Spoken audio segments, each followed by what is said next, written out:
Thank you for tuning in to WHID-FM. What has Islam done for me? Please subscribe. Brother Marcus, if you were asked to describe the minister, how would you do that?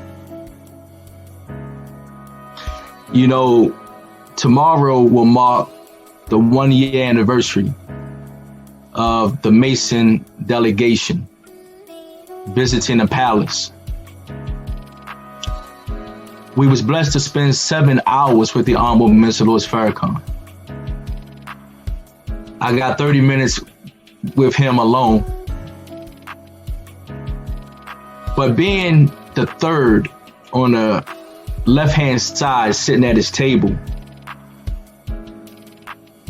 I watched him the whole time and I just couldn't take my eyes off of him. And he has a thing where he'll ask you a question, you'll respond, and then he'll kind of look up and then he'll nod, you know?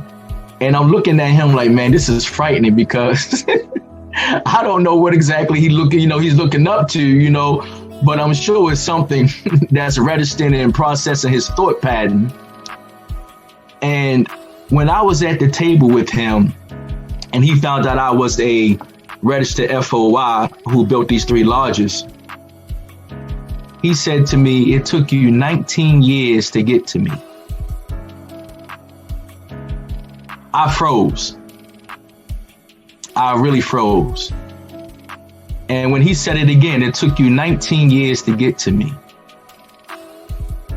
I had tears because I was asked many years before to write him a letter.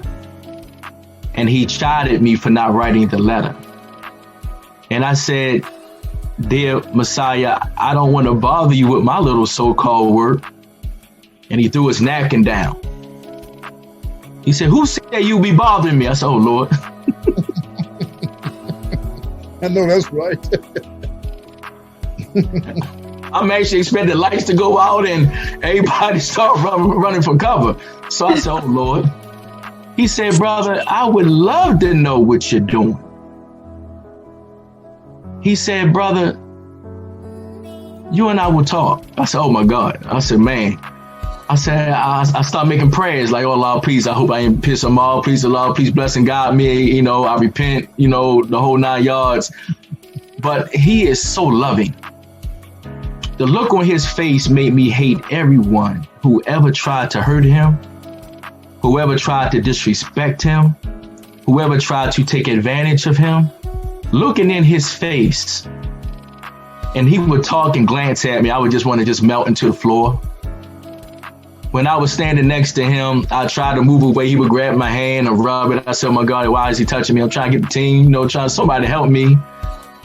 But I looked into his eyes and I said, what a man of God. When they put the food out, because he fed us very well, the number one question he asked the cooks is, did this food come from our garden? And then one sister had to look at another sister who looked into the kitchen. No, sir. He said, You know, he just did, So I'm looking at him and I'm studying his mannerisms, man.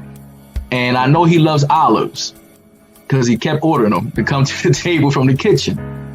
But as I'm examining the minister's posture and looking at him and how humble he is, he asked us if he was even worthy to receive the honor that we bestowed upon him.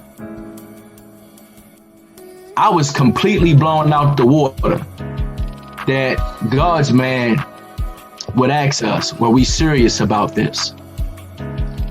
He's a man who is full of integrity.